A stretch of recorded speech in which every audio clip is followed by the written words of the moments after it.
My parents gave my spoiled sister everything, leaving me nothing. When they demanded I pay their mortgage after I cut them off, my one-line reply shocked them all, and the truth will leave you speechless. The red warning flashed across my screen at 2:17 a.m., a digital scream that sliced through the silence of my Seattle apartment. Security breach detected. System compromised. My heart slammed against my ribs as I bolted upright, the glow of my laptop casting shadows across the room. I'm Emma Harper, 34, a senior cybersecurity analyst at Cybertech Solutions. And in my world, a breach isn't just a glitch. It's a declaration of war. This wasn't just any breach. The alert traced back to my personal laptop, stolen 2 weeks ago in a break-in that left my apartment trashed and my nerves frayed. Someone had used it to infiltrate Cybertech's servers, endangering client data for half the Fortune 500. My career, my reputation, everything I'd clawed my way to build. It was all teetering on the edge of a cliff. I threw on a hoodie, my hands shaking as I logged into the company's secure portal. Lines of code scrolled past, each one a potential landmine. The breach had targeted our most sensitive project, a firewall for $1 billion pharmaceutical company. If this leaked, lawsuits would bury us.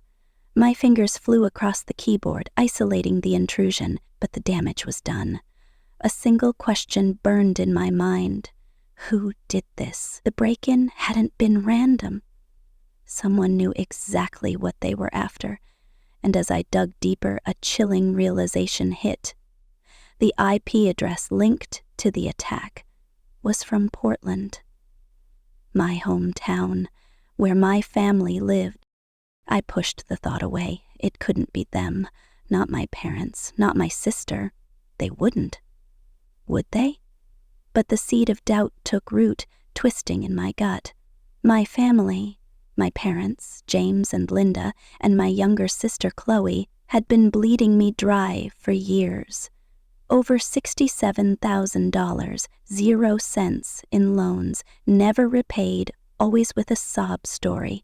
Mortgage arrears, car repairs, Chloe's endless emergencies. I'd given it all, sacrificing my own dreams to keep them afloat. And now, this breach, this betrayal, felt like a knife in my back, sharpened by years of their neglect. Growing up as the eldest daughter in the Harper family was like being drafted into a war I didn't sign up for. From age 8, I was the responsible one, the one who had to set the example. My mother's voice still echoes in my head. Emma, you're the strong one. We count on you. Meanwhile, Chloe, 3 years younger, lived in a parallel universe where I got chores and lectures.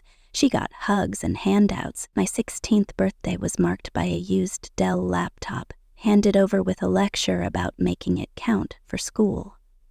Chloe's 16th? A blowout party at a waterfront venue, complete with a DJ, a custom cake, and a shiny new SUV parked out front with a red bow. I'd spent 3 summers bussing tables to buy my own beat-up sedan, but Chloe just had to smile, and the world was hers. As school was no different, I clawed my way to straight A's, staying up past midnight to perfect every assignment. My parents nodded, said, "That's expected of you, Emma." But when Chloe scraped by with a C average, they booked a family trip to Hawaii to celebrate her effort. My father, James, an architect with a quiet demeanor, would slip me a $20 0 cents gift card when I made the honor roll. His way of acknowledging me without rocking the boat. He never spoke up, never challenged my mother's blatant favoritism. His silence was its own kind of betrayal. College was where the gap between us became a chasm. I juggled 2 jobs, barista by day, tutor by night, to cover what my scholarships didn't. My dorm was a cramped, moldy box in the oldest building on campus. Chloe, 3 years later, waltzed into the same university with a full ride from Mom and Dad. They paid for her premium apartment, complete with a balcony and a doorman. and wired her a monthly allowance that dwarfed my entire paycheck. When I dared to ask why, my mother's response was a slap in the face. "Chloe needs the support to shine, Emma. You're already so capable." Capable, that word became my cage, my excuse for being overlooked, my punishment for being strong. I built my life in Seattle, far from Portland's suffocating expectations. At Cybertech Solutions, I became a rising star, designing firewalls that protected billion-dollar companies from hackers. My work was high stakes, high pressure, and I thrived in it. But even 300 miles away, my family's shadow loomed. I called every Sunday, sent gifts for birthdays and Christmas, flew home for holidays, each visit a reminder that their approval was a mirage. Chloe dropped out of art school to chase influencer fame, posting selfies and vague captions about living her truth. My parents funded her every whim: new cameras, designer clothes, rent for her downtown loft. My promotions to senior analyst? A passing, "That's nice, Emma," before the conversation turned back to Chloe's latest TikTok. The only person who ever saw me was my grandfather William, a retired FBI agent with a sharp mind and a sharper tongue. He'd regale me with stories of cracking cases in the ADS, his eyes lighting up when I shared my own victories in cybersecurity. "You've got my grit, kid," he'd say, slipping me a book on cryptography or a note scrawled in his meticulous handwriting. Keep outsmarting the bastard. When cancer took hold of him last year, I took a leave of absence to care for him, flying to Portland every weekend to manage his meds, drive him to chemo, and read him his favorite detective novels. My parents made cameo appearances, and Chloe barely showed up, too busy with her brand. I thought William's love was my anchor, proof I wasn't invisible. Until the will. The lawyer's office in Portland was a mahogany-paneled tomb, the air thick with tension. My parents sat across from me, Chloe fidgeting beside them, her nails painted coral from some fresh manicure. William's attorney, Franklin Pierce, read the will with the monotony of a man who'd done this 100 times. To James and Linda Harper, his estate, valued at $500,000, 0 cents, house, savings, the work. To Chloe, his $200,000, 0 cent stock portfolio and a rare coin collection worth another $50,000, 0 cents. To me, his old FBI case files, yellowed and musty, and a scratched vintage watch I'd seen him wear once. I waited, breath caught in my throat, for more. There was nothing. Franklin adjusted his glasses, avoiding my eyes. "That's the entirety of the bequest to you, Miss Harper." The room spun. William had told me over late-night talks by his hospital bed that he'd taken care of me. I'd never expected a fortune, but this? This was erasure. I forced the words out. He said he'd provided for me. This can't be right. My mother's voice cut through, sharp and dismissive. "Emma, this isn't the place." Franklin cleared his throat. "The will was updated 6 months ago. Mr. Harper was of sound mind 6 months ago, when I was neck-deep in a cyber attack case that had me sleeping at the office, when my parents had daily access to William, whispering in his ear while he was frail and medicated. I drove to the waterfront after, to the pier where William and I used to walk, his stories of undercover ops mixing with the salt air. I clutched his watch, its ticking faint against my wrist.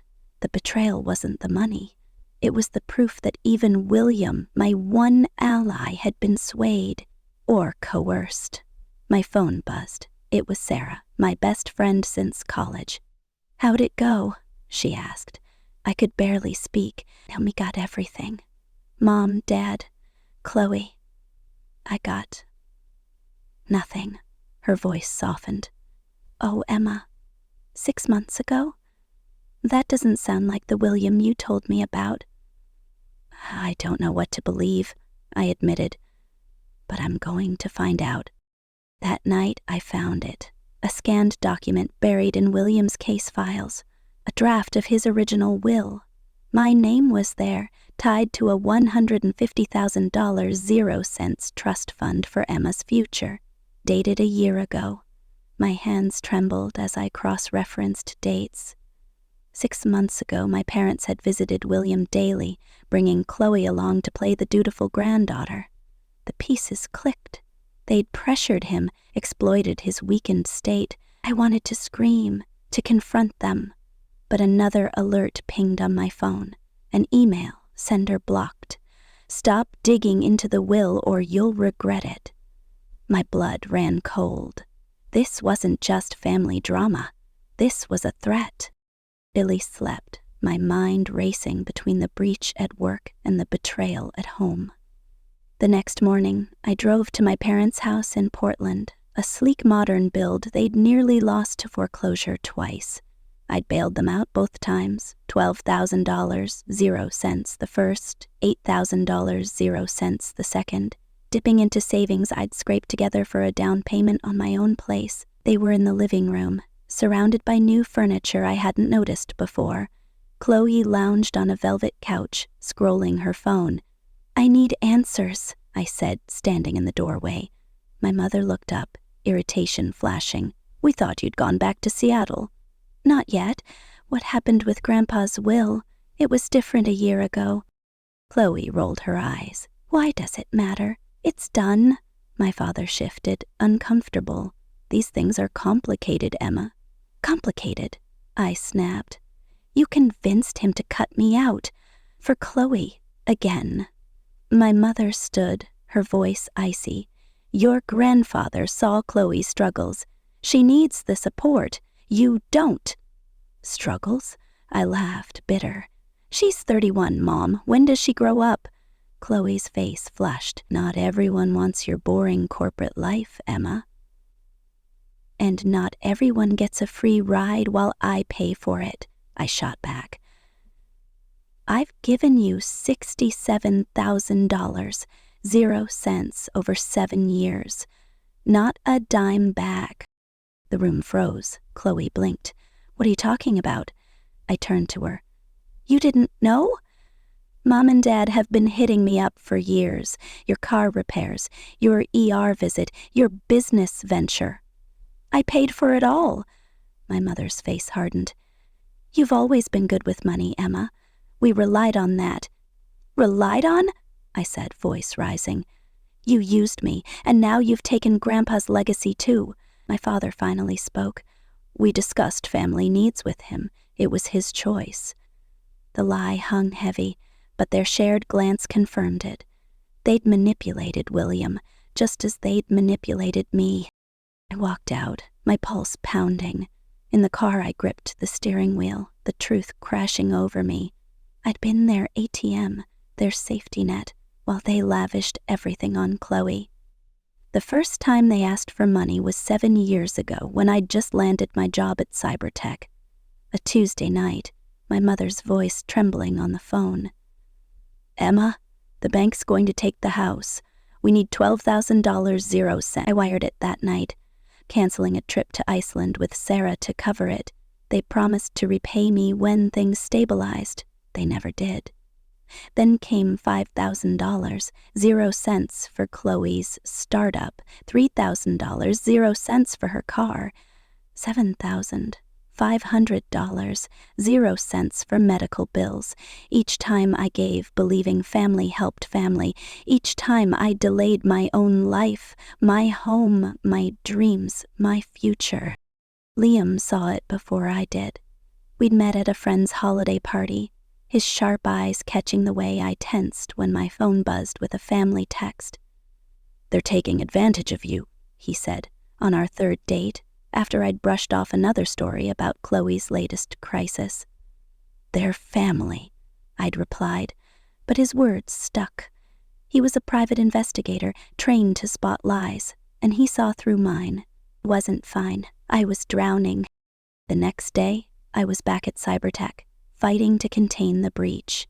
My boss, Vanessa, called me into her office. "Emma, this breach came from your device. Explain." My throat tightened.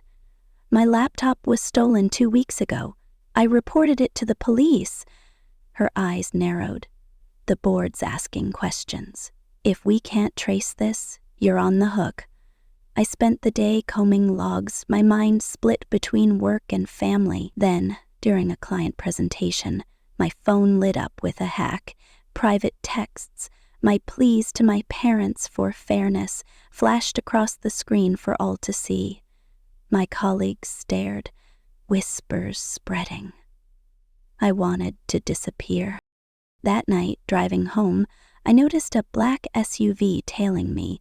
It sped up, swerving close, nearly forcing me off the I-5.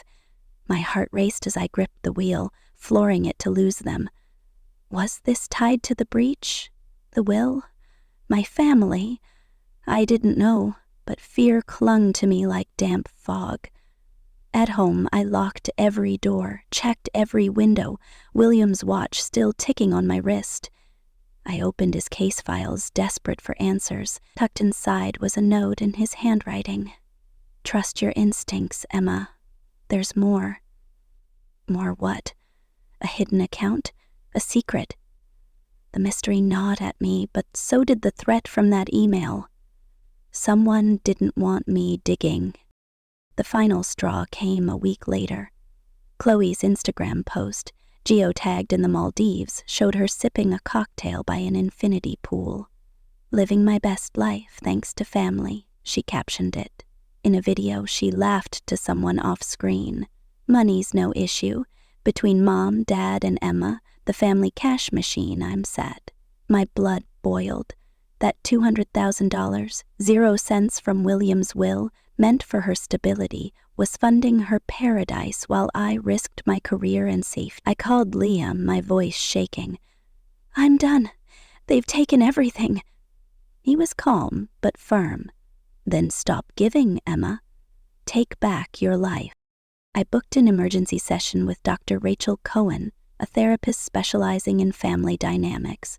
Her office, lined with books and soft lighting, felt like a sanctuary. What you're describing is financial abuse, she said, her voice steady. Your family treats your resources as theirs, but offers nothing in return. That's not love, it's exploitation. The word abuse hit like a punch, but it fit. Every loan, every guilt trip, every dismissal of my sacrifices, it was a pattern, not a coincidence. Met with Sarah Mitchell, a financial planner, next. She reviewed my accounts, her expression grim. You've lost $150,000, 0 cents in potential wealth because of these loans. You could have owned a home by now, Emma. She laid out a plan, cut off all support, secure my accounts, rebuild my savings. That night, I drafted the letter. Dear Mom, Dad, and Chloe, I can no longer provide financial assistance. The $67,235, 0 cents I've given over 7 years has compromised my future. This is effective immediately. Please respect this boundary. I hit send, then blocked their numbers. My hands steady, but my heart racing. I was done being their cash machine. The backlash was immediate. My phone, unblocked after 72 hours, was flooded with texts. My mother's voicemails dripped with guilt. Emma, how could you abandon us? Your father's health is failing. Chloe's were vicious. You're selfish. If we lose the house, it's on you. Then came the vandalism. I came home to find traitor scrawled in red paint across my apartment door.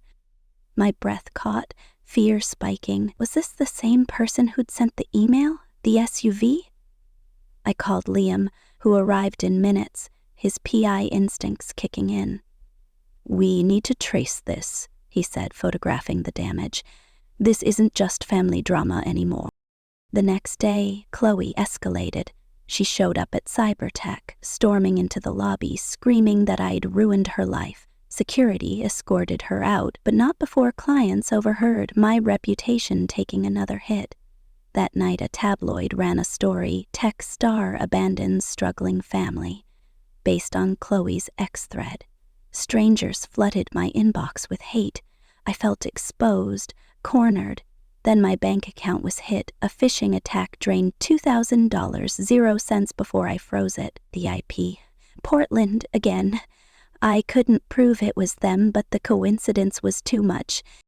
The family meeting was the final blow. I arrived at my parents' house to find a staged intervention. My parents, Chloe, my Uncle Richard, a lawyer, and my Aunt Margaret, all seated in a circle like a jury. My mother spoke first, her voice trembling with rehearsed emotion. "Emma, we're worried about you. This isn't you." I stood, refusing to sit. "This isn't about me. It's about you using me for years while giving Chloe everything." Richard leaned forward. "Your mother says you're refusing to help with their mortgage. That's not family." I laughed, sharp and cold. "Family? I'd given $67,000, 0 cents. You spent Grandpa's $500,000, 0 cents, on Chloe's vacations and your new home theater. Where's my share?" The room went silent. Chloe stared at the floor. My mother stammered, "We had expenses." I held up my phone. "I have Chloe's video, calling me the family ATM. Want me to play it?" No one did. My father tried to take control. "Emma, this has gone far enough. Help us or you're out." I looked at them, the weight of years lifting. "You cut me out of Grandpa's will. This is my legacy to myself." I walked out, their voices fading behind me.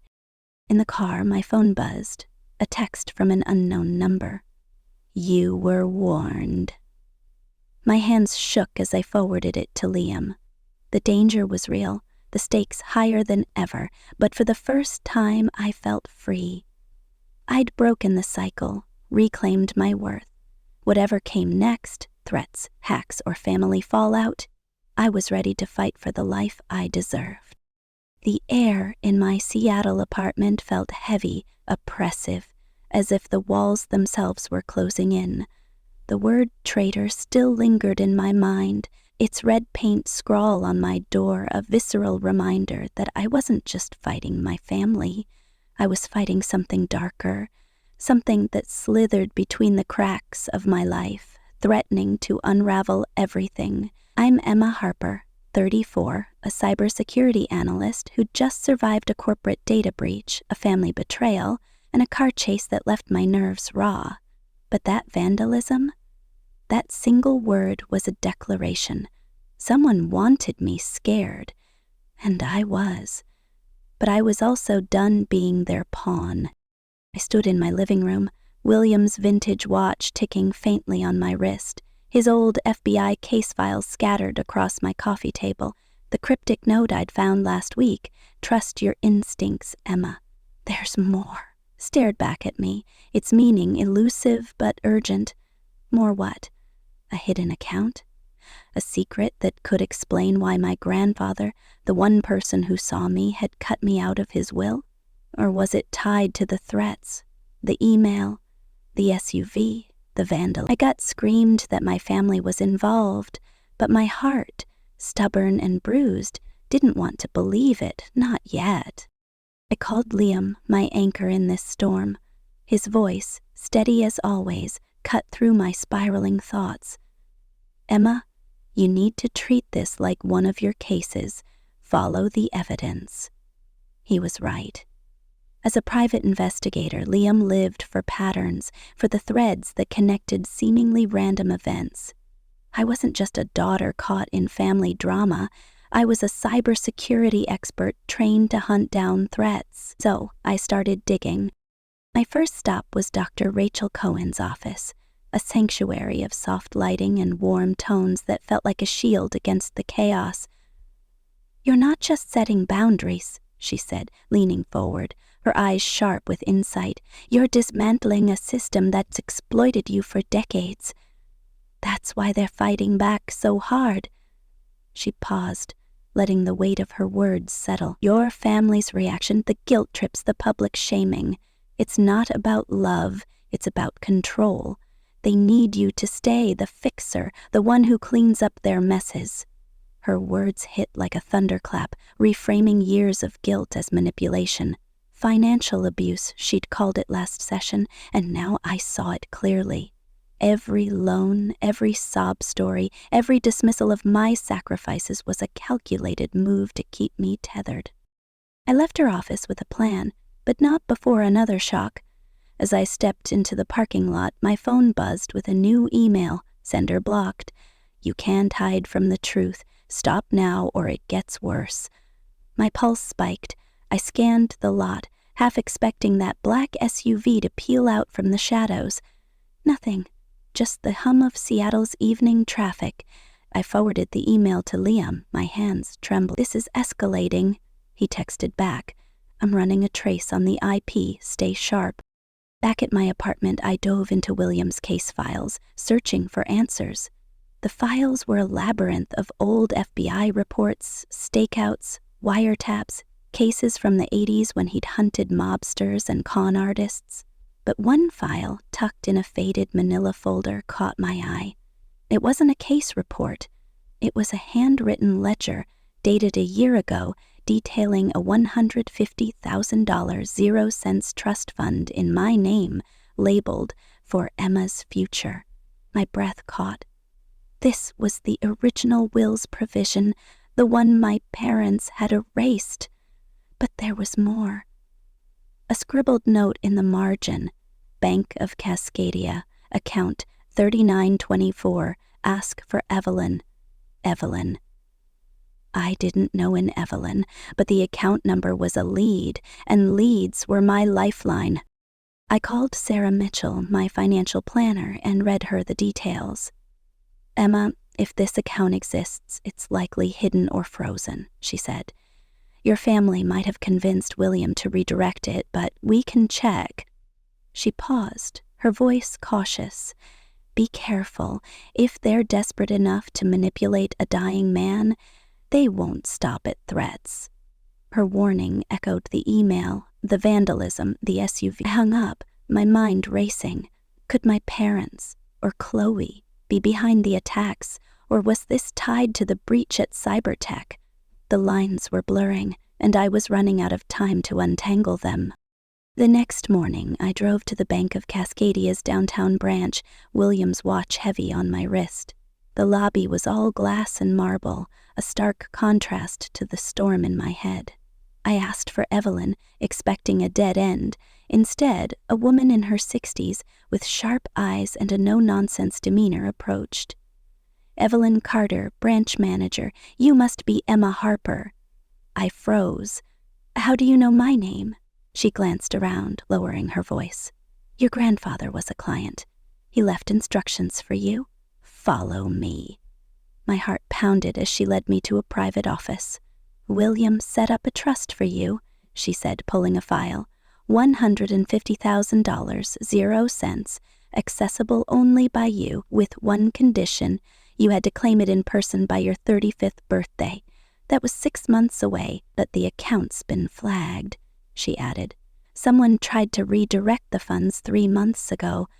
I blocked it per William's instructions, but I couldn't reach him after that. Who tried to redirect it? I asked, my voice barely steady. Evelyn's eyes narrowed. The request came from a Linda Harper, your mother, I presume. The room tilted.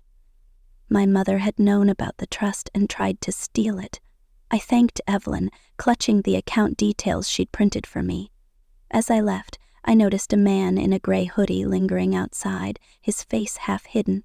He turned away when I looked, but my skin prickled. I was being watched. That night, I met Liam at a quiet diner, the kind of place where nobody asks questions. I showed him the ledger, the account details, the note. This is bigger than we thought, he said, scanning the papers. Your family's not just greedy. They're desperate, and desperation makes people dangerous. He leaned closer. I traced the IP from that email thread. It's a coffee shop in Portland, 1 block from your parents' house. My stomach dropped. It could be a coincidence, I said, but the words felt hollow. Liam shook his head. There's more. The vandalism. The paint matches a brand sold at a hardware store your dad frequents. I checked his credit card records. I stared at him, disbelief warring with dread. My father, he wouldn't. Emma, Liam cut in. Someone in your family is playing dirty. We need to know who and why. The next day, cyber tech was a pressure cooker. My boss, Vanessa, called me into her office again. A rival firm, Nexus Security, is claiming you leaked client data, she said, her voice cold. They've got logs implicating your stolen laptop. The board's considering suspending your clearance. My career was on the line, and the timing was too perfect. Vanessa, someone's framing me, I said. Check the logs. The breach happened after my laptop was stolen. She didn't budge. Prove it, Emma, or you're out. As I left her office, my phone buzzed with a text from Chloe. Need $4,000, 0 cents for rent and a career course. It's an emergency, please. M. I stared at the screen, rage bubbling. She was still playing the victim, even after everything. I replied, I told you, I'm done. Respect my boundary. Her response came fast, venomous. You're abandoning me. Mom's crying, Dad's sick. This is on you. Then silence. Hours later, my X feed exploded. Chloe had posted a thread, 10 tweets long, painting me as a heartless tech mogul who'd turned her back on her struggling family. My sister's rich but won't help us survive, she wrote, attaching a photo of herself looking tearful. The post went viral, racking up thousands of retweets. Strangers flooded my mentions with hate. Selfish bitch, you deserve to lose everything. I deleted the app, my hands shaking, but the damage was done. That night, I came home to find my apartment door ajar. My heart stopped. The lock was intact, but inside, my desk was ransacked. William's case files scattered. Nothing was stolen, except one page from the ledger, the one with the trust fund details. I called Liam, who arrived with a forensic kit. This wasn't random, he said, dusting for prints. Someone knew what they were looking for. As he worked, my phone rang. It was my mother, her voice trembling. Emma, your father's in the hospital. His blood pressure spiked. We need $2,500, 0 cents for the bills. I gripped the phone, Dr. Cohen's words echoing, control, not love. I'm sorry, Mom, I said, my voice steady. I can't help. You need to figure this out. She gasped. How can you be so cruel? I hung up, my resolve hardening. The next morning, I woke to a nightmare. A tabloid headline screamed across my inbox. Techstar abandons family in crisis. Chloe's ex-thread had caught the eye of a sleazy outlet, which spun a distorted narrative. I was a cold-hearted millionaire hoarding wealth while my family faced ruin. The article quoted anonymous sources, claiming I'd ignored my father's heart condition. My colleagues whispered in the break room, their glances sharp. Vanessa called me in again. This is a PR disaster, Emma. Clients are asking questions. Fix this or you're done.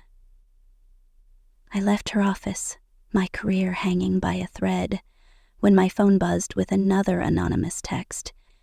You were told to stop. Next time, it's not just paint.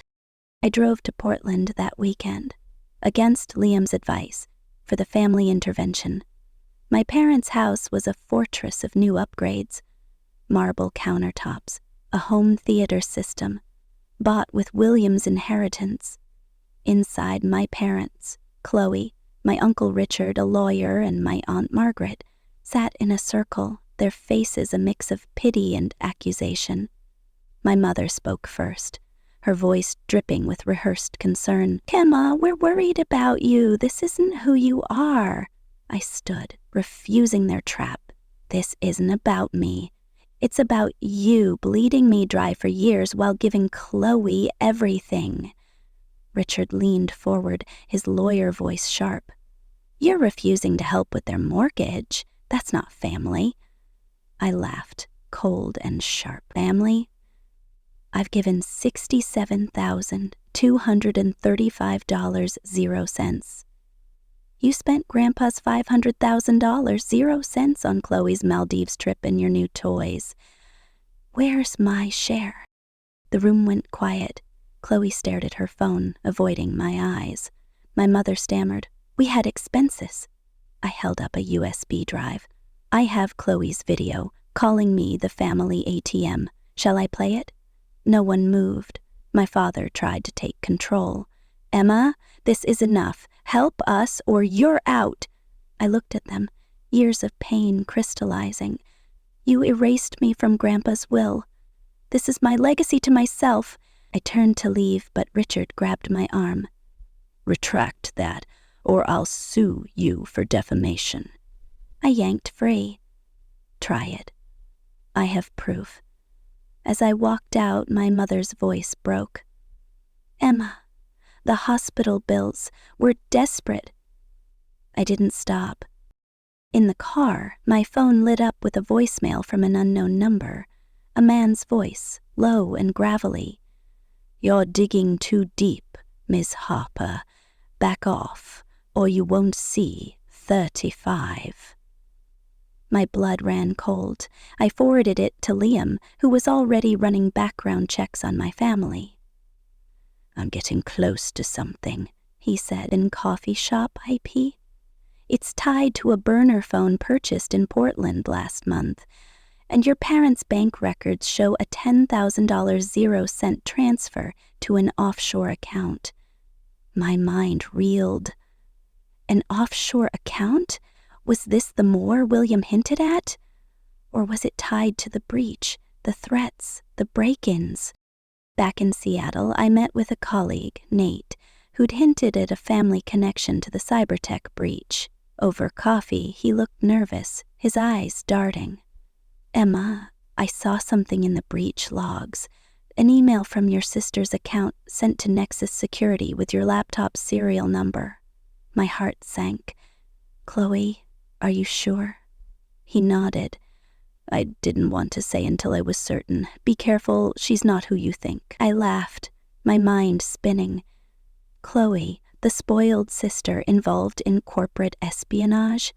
It seemed impossible, but the evidence was mounting. Then came the call from Arthur, an old FBI buddy of William's. "Emma, your grandfather left me a message before he died," he said, his voice shaky. "He said you'd find something in his files, something dangerous. I was supposed to meet you, but I'm being watched." The line went dead. I tried calling back. No answer. My pulse raced. What had William hidden, and why was it worth killing for? Dove back into the case files, finding a second note. "Offshore account, Cayman Trust, 4729. Protected." I cross-referenced it with Liam's findings. The $10,000, 0 cents transfer from my parents' account matched the Cayman Trust number.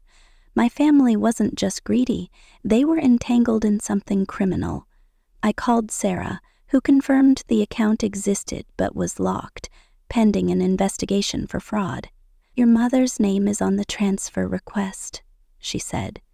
"If this is what I think, you're not just fighting for your money, you're fighting for your life." The climax came at midnight, a week later. I was working late at Cybertech finalizing a report to clear my name when the fire alarm blared. Smoke filled the hallway, thick and acrid. I grabbed my laptop and ran, but the stairwell door was locked. Panic surged as I pounded on it, coughing, my vision blurring. A figure emerged through the smoke. Liam, who'd been tailing me after the latest threat. He kicked the door open, pulling me to safety. Outside, firefighters confirmed arson. A gas can, traced to a Portland hardware store, was found in the dumpster. "This was no accident," Liam said, his face grim. "Someone wants you gone." I broke down in his arms. The weight of it all, betrayal, danger, loss, crashing over me, but as the tears fell, something shifted. I wasn't the fixer anymore. I was the fighter. The next day I filed a police report, linking the arson to the vandalism and threats. I sent a final email to my family. I know about the offshore account. I know what you did to Grandpa's will. This ends now. I didn't block them this time. I wanted them to know I was done running. The response was silence, but not the kind that expected me to cave. It was the silence of fear. A week later, Aunt Margaret called, her voice trembling. "Emma, I was wrong. Your mother admitted they pressured William. They're in debt bad. Chloe's involved with some shady people." I listened, my heart heavy but resolute. Cousin Ethan texted next. "You're not alone. They tried to pull me into their mess too. Stay strong." Their support was a lifeline, proof I wasn't the villain they'd painted me as. A year later, I stood in my new Seattle loft, the city skyline glittering through the windows. I'd cleared my name at Cybertech, exposing Nexus Security's frame job with Nate's help. The trust fund was mine, secured by Evelyn at the bank, and I used it to launch Harper's Cybersecurity, a consultancy empowering women to protect their digital and financial lives. Liam said yes when I proposed, his ring glinting on my finger as we planned our future. My parents had sold their house, downsizing to a modest rental, and Chloe was working a steady job, her influencer days over. Our relationship was distant but civil, built on new boundaries I'd never waver from. William's watch ticked on my wrist, a reminder of his faith in me. The offshore account was under investigation, my parents' names tied to a fraud case that could take years to unravel. I didn't care about the outcome, only the truth. I'd reclaimed my life, not just from my family but from the shadows they'd cast. The threats had stopped, the danger fading, but the questions lingered. What was William protecting? Who was still watching? As I looked out at the city, I knew one thing. I'd face whatever came next, not as the family's cash machine, but as Emma Harper, the woman who'd fought for her legacy and won.